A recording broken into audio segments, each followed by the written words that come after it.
Uma mão com 5 metros de comprimento. Um rosto com 5,25 metros. Um nariz com 1,48 m do arco à extremidade. Erguida sobre uma ilha, qual uma figura de proa face ao oceano, a estátua terá de ser capaz de enfrentar ventos e marés ao longo dos séculos. Ao contrário do Colosso de Rhodes, que ficou de pé 46 anos apenas, até ser destruído por um terremoto.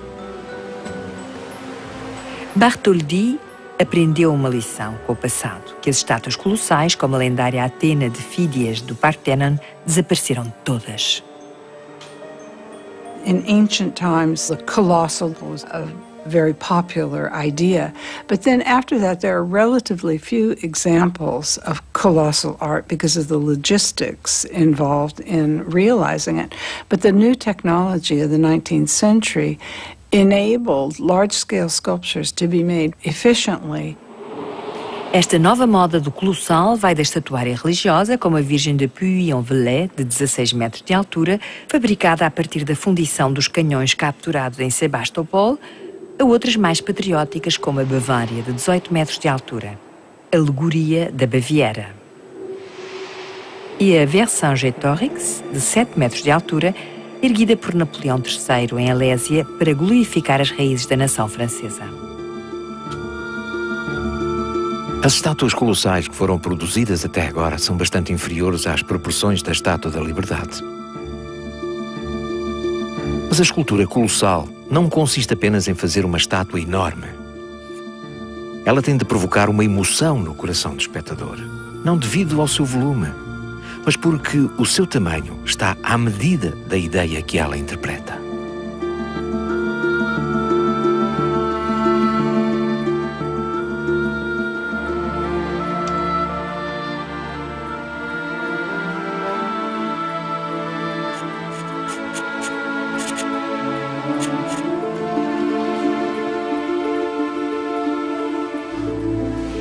Je peux.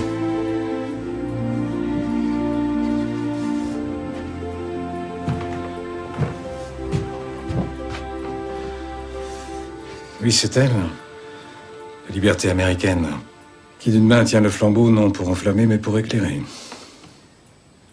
The Statue of Liberty comes out of a long tradition based in the antique. The style itself is one that's associated with a long tradition of allegories. It's easily legible. It's not too specific. And all of the symbols, the attributes that are associated with her are something that the public can generally read. So holding up a torch illuminates. The crown with the rays of light spreading out the ideas of the Enlightenment.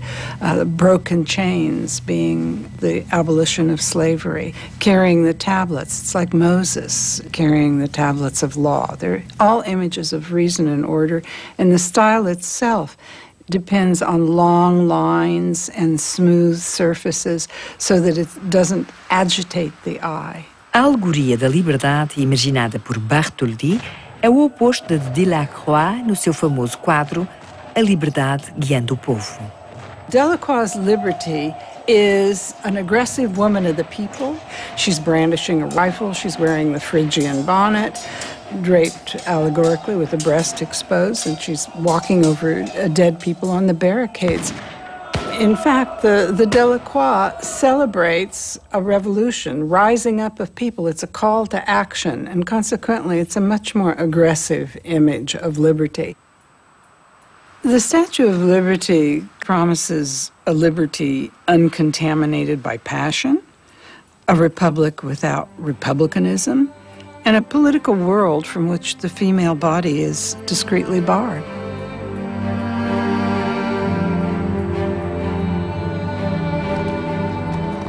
A 29 de janeiro de 1875, é essa visão de liberdade que vai triunfar. Após 4 anos de incerteza política, os deputados votam a Constituição da Terceira República, que instaura pela primeira vez em França um verdadeiro regime parlamentar. O projeto de La Boulaye e Bartholdi emerge de 10 anos de clandestinidade. De símbolo da resistência durante a ditadura, a Estátua da Liberdade torna-se a personificação da vitória da República. A sua construção pode finalmente começar. Antes, porém, há que financiá-la. Il nous en faudra 200 immédiatement, pour nos souscripteurs. Je vois. Cela pose-t-il un problème? Non, pas du tout. Non. Non, ce qui sera difficile, ce sera de construire la vraie. Pourquoi? Bien parce qu'elle fera près de 50 mètres de haut et qu'elle devra être éternelle. Je suis sérieux. Et je suis sûr que vous l'êtes, mon ami. Du moment qu'elle est prête à temps pour le centenaire. Resta um ano a Bartholdi para preparar o presente do centenário da independência da América. Um ano durante o qual terá de simultaneamente construir e financiar a sua estátua. O desafio será ainda mais difícil, já que La Boulaye desejou que a Estátua da Liberdade fosse o presente de um povo a outro. Não haverá, por isso, nem financiamento, nem apoio de qualquer governo.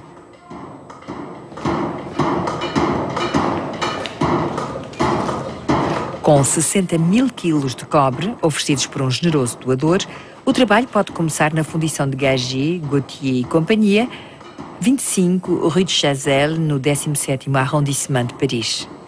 Face à magnitude da tarefa, Bartholdi move-se em território desconhecido.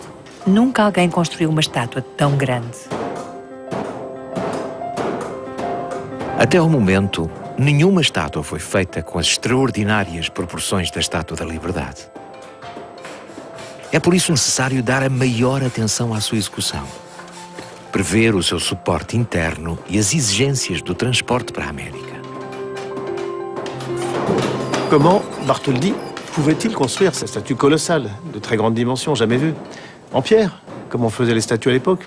Trop lourd, trop important, trop difficile. En bronze épais, là aussi, trop compliqué, trop lourd.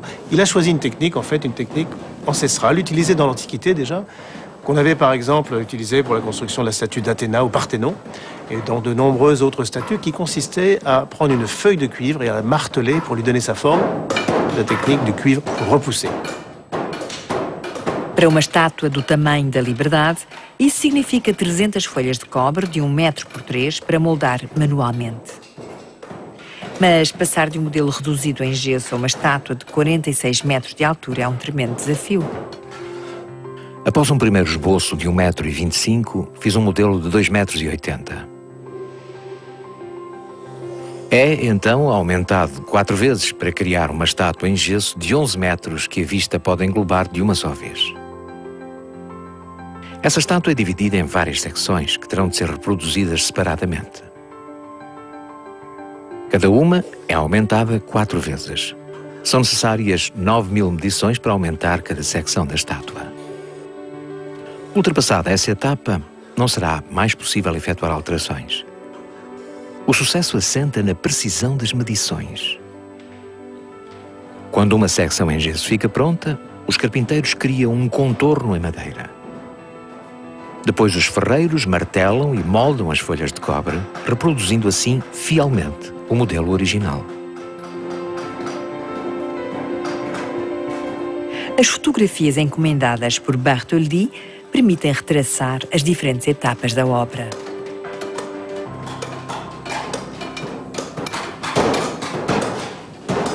A técnica do repuxado tem um grande defeito. O cobre é demasiado mole para se aguentar erecto, sem se deformar. É necessária uma estrutura interna que o sustente. Bartholdi, en revenant d'Égypte, a l'occasion de visiter ce qui était alors la plus grande, ou l'une des plus grandes statues du monde, la statue de Saint-Charles Borromée, qui se trouve près du lac Majeur en Italie, construite au XVIIe siècle, et où la statue était formée de feuilles de cuivre repoussées, mais qui était portée sur un pylône en maçonnerie. A estátua de São Carlos Borromeu é uma estátua comum. Nada na obra mostra os princípios da arte colossal. O único interesse reside na sua execução técnica. É o primeiro exemplo da utilização do cobre repuxado montado sobre uma estrutura sólida. Bartholdi é escultor, não engenheiro. Vira-se para o mais célebre arquiteto da época que já tem experiência com o colossal. Eugène Viollet-le-Duc, restaurador de catedrais. Viollet-le-Duc va donc proposer une structure non pas en maçonnerie, mais en métal, qui puisse être dotée de caissons qu'on peut remplir de sable. Ça permettrait de donner une assise à la statue, une stabilité face au vent puissant de la baie de New York, pour pouvoir porter l'enveloppe de feuilles de cuivre qui constitue la statue. A fim de recolher os fundos necessários ao fabrico da estátua, La Boulée cria a União Franco-Americana. Os primeiros doadores são os seus amigos republicanos ricos.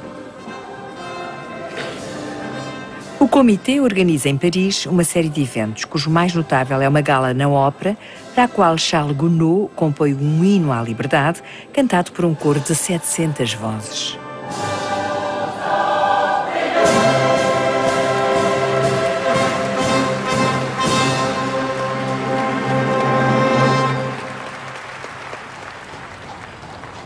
À la fin de 1875, 400 000 francs ont été réunis. On est loin évidemment du 1 250 000 qui est en principe le prix qui avait été initialement prévu. Et on est encore beaucoup plus loin du coût final de la statue qui coûtera le double, plus de 2 millions de francs. Todavia, a urgência é outra. 1876 chega. A América começa os seus preparativos para as festas do centenário da independência, previstas para dali a apenas 6 meses em Filadélfia. Bartholdi tem de se render à evidência. Apenas 9 das 300 folhas de cobre estão prontas. A estátua nunca ficará pronta a tempo. Mas falhar as celebrações do 4 de julho significa a condenação certa do projeto. Para salvar a sua estátua, o escultor muda de estratégia. Concentra-se no elemento mais simbólico da liberdade, o braço que segura a tocha. Nas oficinas Gagé, estucadores, carpinteiros e ferreiros intensificam esforços para acabarem a tempo. É esse estranho fragmento, esse braço de proporções gigantescas, que Bartholdi quer mostrar em Filadélfia. Maio de 1876, Bartholdi regressa à América. Prepara-se para receber o primeiro bocado da sua estátua, graças ao qual espera causar sensação. A Exposição Universal de Filadélfia é a primeira realizada na América. Marca a entrada na cena internacional da jovem nação, ao lado das do Antigo Mundo. Terá cerca de 100 000 visitantes e Bartholdi tenciona seduzi-los a todos. Mas o braço ainda não chegou. Para além da minha pintura, não faço mais nada. Não adianto muito. Continuo ainda à espera da chegada desse braço, que nunca mais chega. A 4 de julho de 1876, o braço continua a não chegar. Bartholdi prepara uma imensa faixa representando a Estátua da Liberdade, iluminada por fogo de artifício. Não tem mais nada para mostrar. O braço chega finalmente a Filadélfia com 2 meses de atraso. A festa do centenário já passou, mas a exposição continua em pleno. Os visitantes apressam-se para descobrir a novidade. Ficam fascinados com aquele braço colossal e estão prontos a pagar 50 cêntimos para subirem à tocha. Modelos em miniatura vendem-se como recordação. A América apaixona-se pela estátua, torna-se um ícone mesmo sem existir ainda. O milagre que Bartholdi esperava aconteceu. Bartholdi tornou-se uma celebridade. Convidado para a casa do amigo John Lafarge, em Newport, Rhode Island, chega acompanhado de uma mulher que ninguém conhece. Ah, he's here. It's good to see you again, Auguste. My dear friend. My wife, Margaret. Enchanté. Miss Jeanne-Amélie Baheu de Puisieux, my model. It's lovely to meet you. Come along with me. We want to freshen up after that dreadful train ride.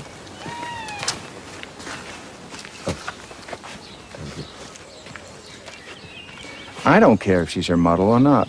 You will have to marry her. Marry her? Yes, marry her. But why? Because the people you hope will finance your project have high moral standards, which they will expect you to meet. Charles! I'll send for the Reverend Brooks straight away. He'll perform the ceremony this afternoon. But I can't. Don't worry. He's very old, very blind, and very unlikely to ask any awkward questions. I refuse. Émilie Baheu de Puisieux, une jeune femme dont on ne sait pas très bien, il faut bien le dire, où il l'a rencontrée. Est-ce que c'est vraiment aux États-Unis? Est-ce que c'était à Paris? La question reste sans réponse. Bartholdi et Émilie donc se marient un peu précipitamment au domicile de John Lafarge. Este casamento improvisado é uma surpresa para a mãe, Charlotte, que escreve ao filho nos seguintes termos. Feliz, consente, aprova casamento. Segunda carta explicará. Mas a segunda carta nunca foi encontrada. No decorrer de uma sessão fotográfica realizada para ilustrar a vida íntima do artista, Auguste e a sua mulher Émilie pousam na sala como um casal burguês da época. Mas na mesma série de fotografias, uma outra relação é revelada, a de Auguste e da sua mãe, Charlotte. C'est une relation exceptionnelle. Ils se fréquentent très souvent, ils vivent pas ensemble, mais très souvent ensemble, et lorsqu'ils sont séparés, ils s'écrivent tous les jours. Donc c'est une relation qui a des incidences sur la vie sentimentale de Bartholdi. My wife,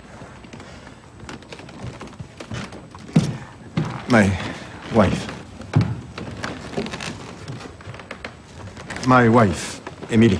Charmed to meet you, madam. I understand your statue was a success in Philadelphia, Mr. Bartholdi. Yes, that's right. Capital, capital. I look forward to your presentation. Please, come in. Quand Bartholdi part en France, au début de 1877, il est persuadé que c'est dans la poche. Le comité américain pour la Statue de la Liberté est mis en place. Il a rencontré des personnalités éminentes de la politique américaine. La Statue de la Liberté, le succès est assuré. Il en est persuadé. Évidemment, il ne sait pas tous les obstacles qui l'attendent dès son retour en France.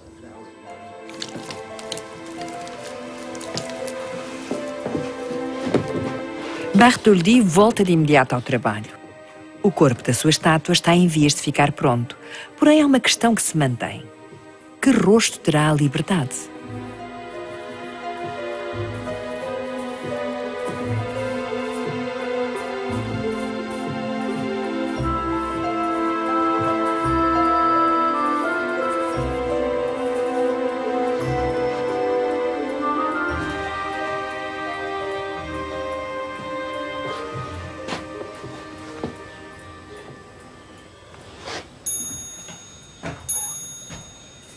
Bartholdi, as-tu dormi un peu au moins?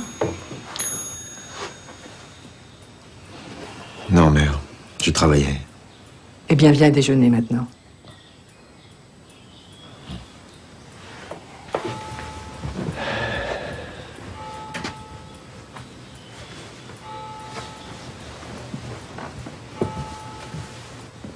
Quem terá dado rosto à estátua?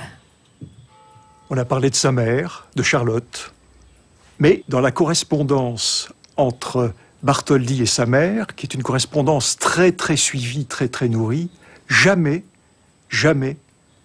Bartholdi ne fait la moindre allusion à ce modèle qu'aurait été sa mère. On a dit que la Statue de la Liberté, c'était le visage d'une fille de Paris que Bartholdi aurait aperçue pendant la Commune, au moment des barricades. Seul problème, Bartholdi, pendant la Commune, n'était pas à Paris.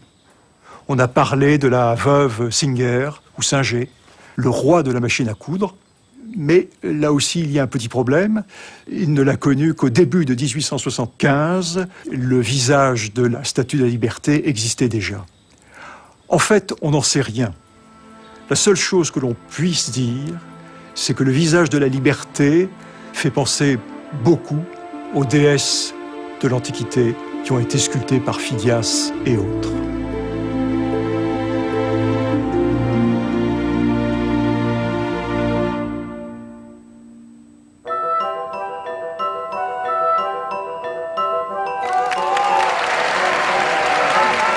Bartholdi demonstra mais uma vez o seu incrível gênio publicitário. Faz desfilar a cabeça das oficinas Gagé até ao campo de Marte e gera um desfile espontâneo de 1500 mirões entusiasmados.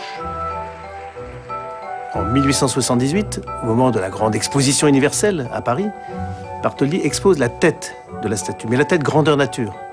Et c'est là que le public se rend compte de la taille de la statue, de son côté monumental. Et on peut voir la preuve tangible que cette statue n'est pas seulement une idée de l'esprit, un projet, mais quelque chose qui est en train de devenir une réalité. O rosto enigmático de proporções colossais desperta a imaginação dos visitantes. Centenas sobem ao interior da cabeça e observam através da coroa. Bartholdi está encantado. Para continuar a ser o centro das atenções, cria outros eventos publicitários, como este diorama em relevo, que dá a ilusão de navegar frente à estátua, no porto de Nova Iorque. 7.000 visitantes apressam-se a visitá-lo por franco cada. He understood making happenings that generated excitement. He was a man of immense personal charm, and without that, I think no one would have been persuaded to proceed with his ideas. And when you stop and think about it, they must have at first seemed a little crazy to some people, certainly challenging. And he brought all of this together, he orchestrated it all, and he had great drive and energy, so that his real genius was as an entrepreneur. Paris, 1879. Messieurs, grâce aux contributions de 181 villes, de 40 conseils généraux et de 100 000 souscripteurs individuels, nous avons atteint notre objectif. Nous pouvons aujourd'hui garantir que notre monument à la liberté et à la démocratie, célébrant les liens entre l'Amérique et la France, sera achevé d'ici 4 ans, en 1883.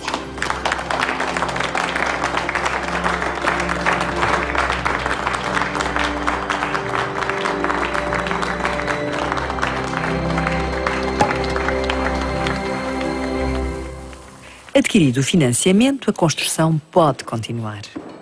A empresa Gagier, Gauthier e Companhia emprega agora cerca de 600 homens. Estucadores, ferreiros, carpinteiros e operários trabalham na maior estátua jamais fabricada em todo o mundo. Todavia, numa altura em que a obra prossegue a todo vapor, tudo tem de parar. Viollet-le-Duc, o arquiteto que concebeu a estrutura, acaba de desaparecer sem deixar a planta para montar a estátua.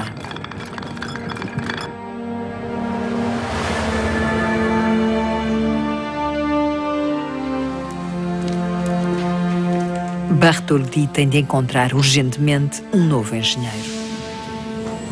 O homem que vai recrutar lançará a estátua para a modernidade. O seu nome, Gustave Eiffel. L'idée de stabiliser le pylône au moyen de 9 niveaux de traverse horizontale et d'entretoises posées en diagonale comme ceci. On ajoute une bande de fer plate qui est reliée à la peau extérieure de cuivre et qui agit comme un ressort flexible. Eiffel a fait construire déjà un pont, le pont Maria Pia sur le Douro, à Porto, de 160 mètres. C'est le plus grande portée du monde à l'époque. C'est une structure métallique très légère, ajourée. Et c'est cette technique qu'Eiffel maîtrise parfaitement qu'il va proposer d'adapter à la construction de la structure de la Statue à la Liberté. Par des vents de 80 km/h, la statue oscillera de 8 cm environ et le flambeau jusqu'à 12 cm et demi. Mais rien ne la fera tomber. C'est intéressant. Intéressant. Bartholdi, c'est une révolution. Vous voulez faire partie de cette révolution? Bien sûr. Je veux qu'elle soit encore debout dans 1000 ans. Maintenant, mettons-nous au travail. A engenhosa proposição de Eiffel consiste em reduzir o peso do invólucro exterior, fazendo-o repousar sobre uma torre central em aço. É a técnica do muro-cortina. A estátua não resistirá mais aos ventos de forma passiva com toda a sua massa, mas deformar-se-á e retomará a forma de acordo com os movimentos do ar. Fizeram-se diversos cálculos matemáticos para avaliar a resistência das peças de metal, tendo como referência os furacões mais violentos registados na América. As folhas de cobre são endurecidas por tiras de ferro que são fixadas nas vigotas de aço da estrutura. Assim, cada folha é independente e o seu peso não age sobre a totalidade do invólucro de cobre. On retrouve exactement la même chose, le même processus, dans les gratte-ciel qu'on commence à voir apparaître à Chicago, à New York, à l'époque, c'est complètement contemporain, où on a là aussi des charpentes métalliques qui portent des enveloppes en pierre, avec des formes relativement classiques. En ce sens, la Statue de la Liberté anticipe par sa méthode, sa manière même d'être construite, l'architecture du XXe siècle.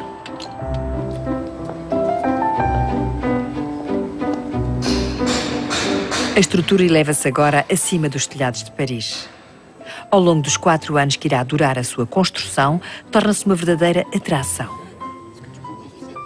Os parisienses vêm às oficinas Ganget para descobrir essa nova maravilha de quase 50 metros de altura, o mais alto monumento de Paris.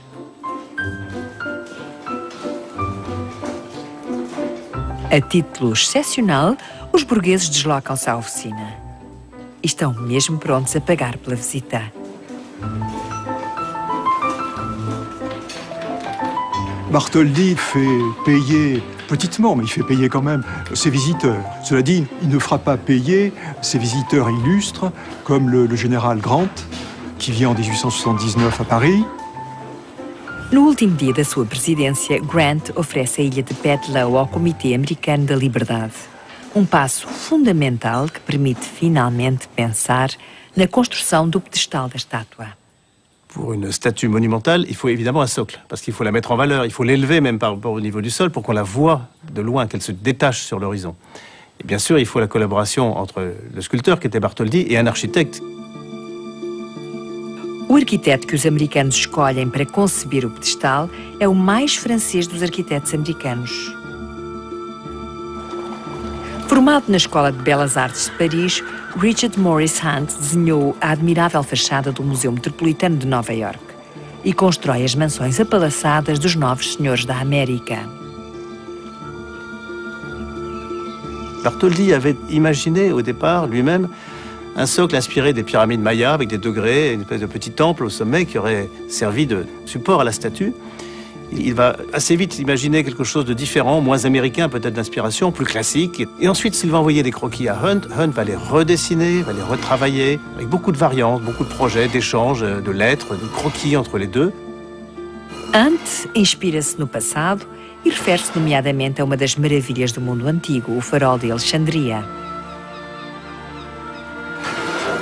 C'est un socle très important, majestueux, qui est composé d'une base dorique avec des boucliers sculptés dans la pierre, un fût qui s'élève avec des pierres apparentes, des pierres en bossage, qui va donner un côté rustique, un côté puissant à ce socle, une loggia, une espèce de fausse fenêtre qui va lui redonner une échelle humaine, un couronnement avec un balcon, et ensuite seulement la statue. Et donc cet empilement, c'est ça qui constitue le socle très monumental, au fond, que Hunt dessine pour la Statue de la Liberté. O pedestal é também uma peça de engenharia muito sofisticada que deverá fixar no solo as 100 toneladas do esqueleto e as 83 toneladas de cobre da estátua. Ce grand piédestal en pierre, qui est déjà une structure très monumentale pour l'époque, plus qu'un grand immeuble, eh bien il faut l'asseoir sur des fondations. On va creuser à 16 mètres de profondeur, on va couler beaucoup de béton. Dans le piédestal, on va inscrire des longues tiges en métal qui vont venir se noyer dans la maçonnerie pour arrimer la statue, lui permettre de résister aussi aux efforts du vent qui est violent à cet endroit. C'est ça qui va donner cette stabilité finalement à cette Statue de la Liberté. O comitê deixa-se seduzir pelo projeto, mas considera-o demasiado caro. Exerce pressão sobre Hunt e Bartholdi para que reduzam a altura do pedestal. Mas os dois homens insistem que a tocha da estátua se erga 10 metros acima dos pilares da ponte de Brooklyn, a obra de arte mais alta de Nova York naquela altura.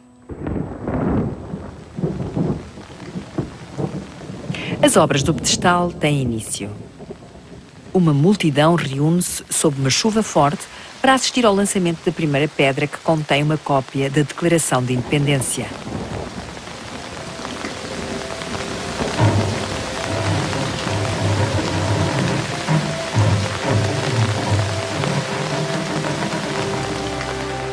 Embora o projeto avance a partir de agora de ambos os lados do Atlântico, está ainda longe de terminar. Uma nova tragédia ocorre a 25 de maio de 1883. Morre Édouard Laboulaye. Assim termina uma longa relação de 18 anos que juntou estes dois homens tão diferentes numa mesma visão da liberdade. Bartholdi terá de continuar sozinho.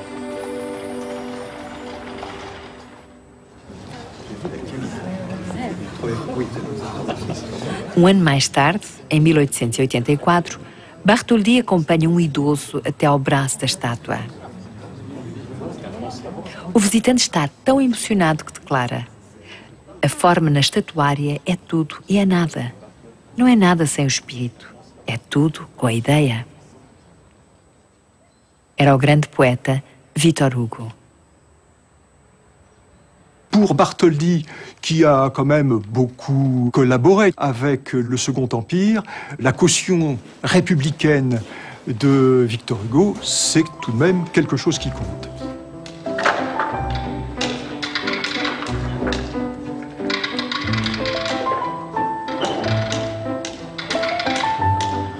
Paris, 4 de julho de 1884. Após 9 anos de construção, a estátua, por fim terminada, ergue-se sobre os telhados da Rue Chazelle. Está na altura da América receber a sua oferta, apresentada pelo novo presidente da União Franco-Americana, Ferdinand de Lesseps. Cette statue est grande par sa conception, grande par ses proportions, grande par sa réalisation. Et c'est pour moi un grand honneur de présenter aujourd'hui ce cadeau à l'ambassadeur des États-Unis en France, Monsieur Lévi Morton.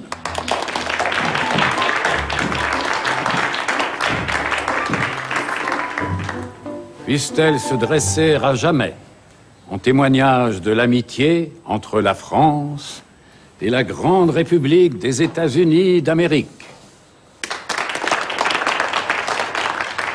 Lévi P. Morton, embaixador dos Estados Unidos em França, aceita a dádiva com uma certa apreensão. A estátua está pronta a ser desmontada e expedida para a América, mas nada está pronto para recebê-la. O financiamento do lado americano falhou. O orçamento previsto de $125 mil aumentou. As obras tiveram de parar devido à falta de dinheiro. Apenas os alicerces do pedestal estão construídos. A imprensa nova-iorquina ridiculariza simultaneamente a ambição desmesurada do projeto e a incompetência do comitê. Quando tudo parece perdido, um homem inesperado vai debruçar-se sobre o destino da estátua. Chama-se Joseph Pulitzer. If the money is not forthcoming, the statue must return to its donors, to the everlasting disgrace of the American people. Or it must go to some other city, to the everlasting disgrace of New York. Idiots! No, not you. This goddamn committee! Well, let's get out and get some news! Pulitzer was very much a man of his time and of the new medium of the press. He really understood the potential in the absolute explosion of newspaper. Imigrado da sua Hungria natal, Pulitzer havia comprado o World à beira da falência e feito dele o mais importante jornal de Nova Iorque. Atualmente, o prémio Pulitzer é a recompensa mais respeitada no mundo do jornalismo. Mas em 1884, esse nome era sinónimo de imprensa sensacionalista e de influência editorial. There's an angle here somewhere, I know it. Listen, the $250,000 the statue cost was donated by the mass of the French people, by workers, by shop girls, artisans. So why can't we do the same? Why should we wait for those millionaires in their fancy top hats to donate the money? Because they have the money. But is this a gift from France to the millionaires of America? No! It is a gift from all the people of France to all the people of America. Write it down. I want this on today's edition. I know that we have more than 100 millionaires in this city, every one of them capable of paying for the pedestal. They will open their wallet for a foreign ballet star, but for liberty, for the ideal of equality, not a chance. The world is a people's paper. We want the pedestal to be built with the dimes of the people, not with the dollars of the rich few. And we'll print the name of everyone who donates. Exactly. Even if it's just a penny.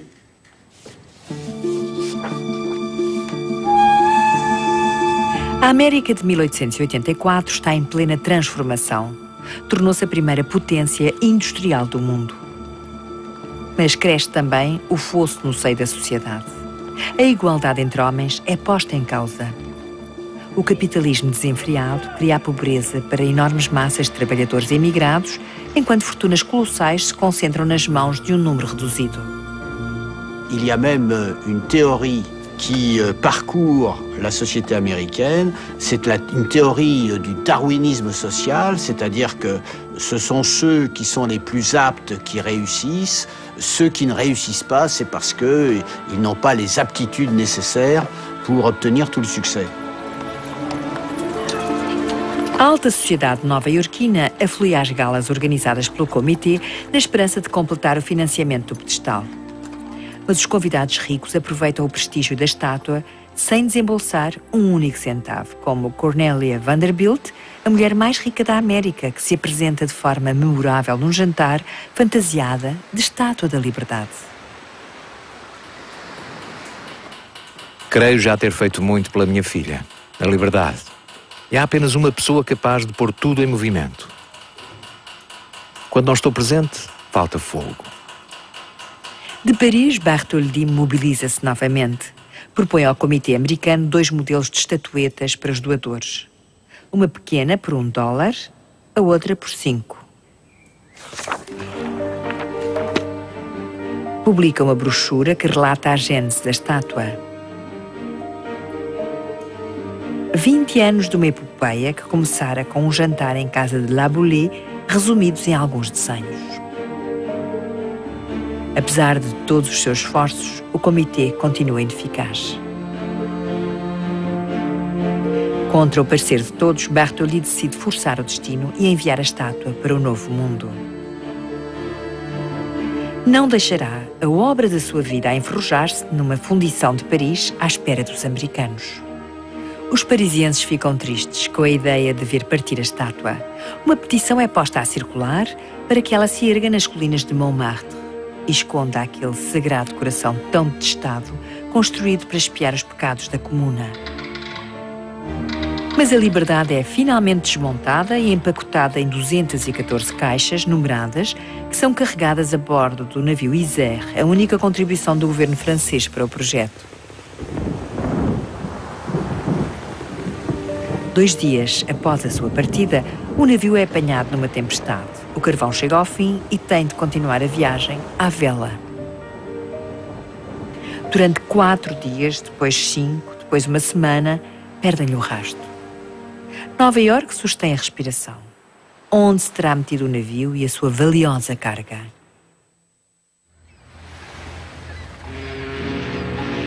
Ao amanhecer do 27º dia, o navio entra na baía intacto. Centenas de barcos precipitam-se para acolhê-lo. A 17 de junho de 1886, a Estátua da Liberdade chega finalmente a Nova Iorque.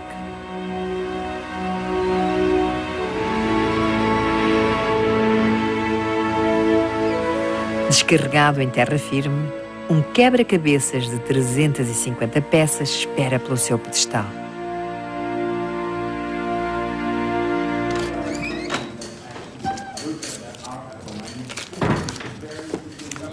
O drama que rodeia a viagem do Isère dá novo impulso à campanha de Pulitzer e os donativos começam a afluir. This morning, Mr. Pulitzer, I'd like to... Listen to this, Mr. Pulitzer. Yes? I am a young man of foreign birth, and I've seen enough monarchies to appreciate the blessings of this republic. enclosed, please find 25 cents. Here. It's beautiful.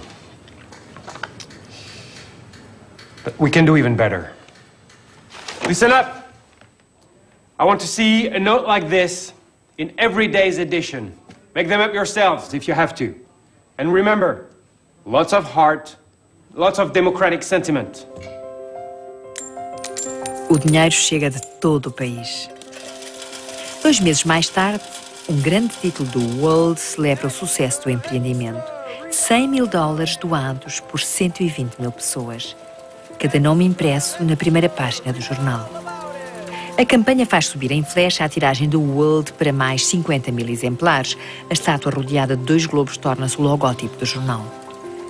Pulitzer was really responsible for giving a vision of the statue as something that represented the collective people.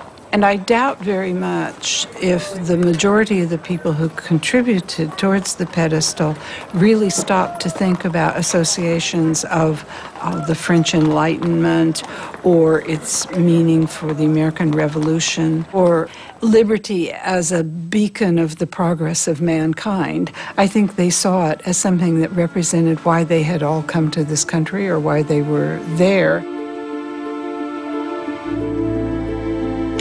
Reunido o financiamento, a construção do pedestal pode ser retomada. É concluída em apenas 7 meses. A estátua toma o seu lugar no cimo da Baía de Nova Iorque.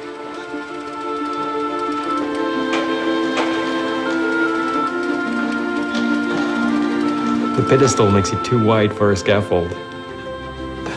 They look like Lilliputians.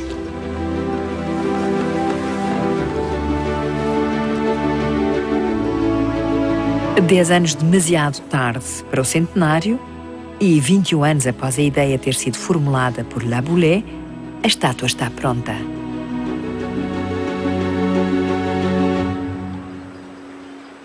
A estátua nasceu para este lugar que inspirou a sua concepção. Que Deus abençoe o meu trabalho e o meu esforço, a longevidade e a influência moral que ela deverá ter. Fico feliz por ter podido dedicar os melhores anos da minha vida a ser o intérprete dos corações nobres, cujo sonho foi a realização deste monumento franco-americano. A 28 de outubro de 1886, Nova Iorque festeja o Dia Bartholdi e a inauguração da estátua. São mais de 1 milhão a assistir à parada ao longo de Broadway, mas os festejos oficiais ocorrem noutro lugar, ao pé da estátua, na ilha de Bedloe. Os convidados foram escolhidos a dedo. Pulitzer, o homem que tornara possível esse dia, não se encontra presente, por ser judeu e ter nascido no estrangeiro. Também não há qualquer negro presente para celebrar este monumento, inspirado no fim da escravatura, nem qualquer mulher para saudar esta colossal figura feminina.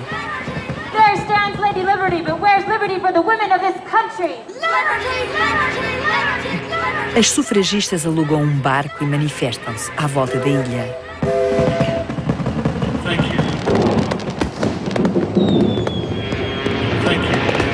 O presidente Cleveland, os membros do Comitê Franco-Americano, os políticos e o clero assistem impotentes a tamanha algazarra. A chuva começa a cair. Um rapaz dá um sinal por engano e Bartholdi descerra a bandeira mesmo a meio de um discurso. A liberdade é finalmente revelada e ninguém se lembra de tirar uma fotografia.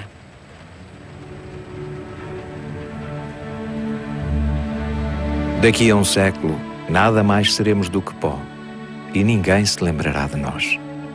Mas a estátua permanecerá. Será o símbolo de uma amizade que, desafiando as tempestades do tempo, manter-se-á lá, resistente aos ventos que rugirão à volta da sua cabeça e às ondas furiosas que se quebrarão a seus pés.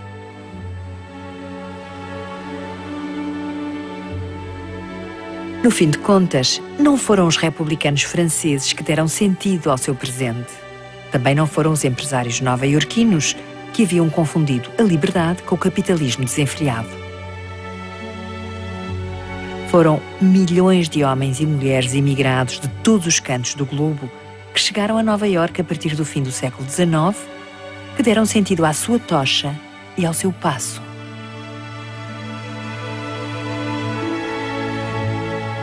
A liberdade iluminando o mundo é também ela uma imigrante. Nascida em França e implantada há mais de um século no porto de Nova Iorque, acabou por simbolizar a América e esse ideal partilhado pelos homens e mulheres de todo o mundo. A liberdade